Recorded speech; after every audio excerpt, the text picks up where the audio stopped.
burning all the debris up in the yard, preparing for the storm. You know, it's funny, the truck driver preparing for the storm, especially this one.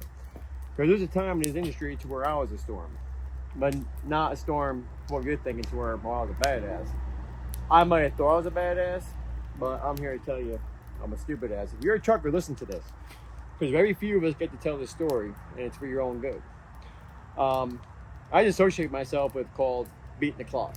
It's the worst type of trip planning that a truck driver can have, and let me tell you why. This is where whatever trip planning you just had just now went out the window, and the only thing you're associating yourself is with that clock. That means you're going from proactive to reactive. That's what I did. And now I'm gonna tell you what's really stupid about this, and I'm gonna tell you what I won if I beat the clock, and I'm gonna tell you what I would have lost if I didn't beat the clock. And there's times I did lose.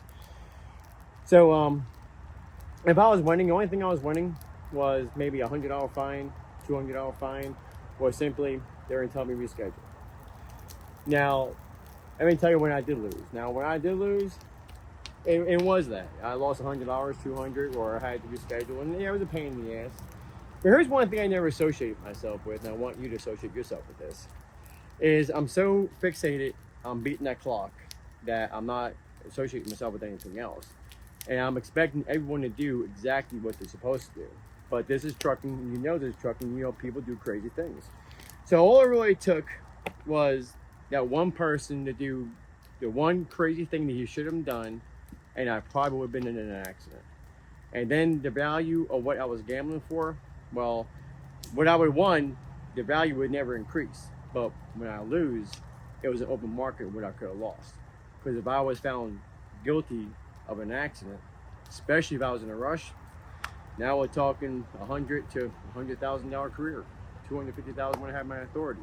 And I really want you to think about that, because we all run late, and we run late because of delays. We run late because of piss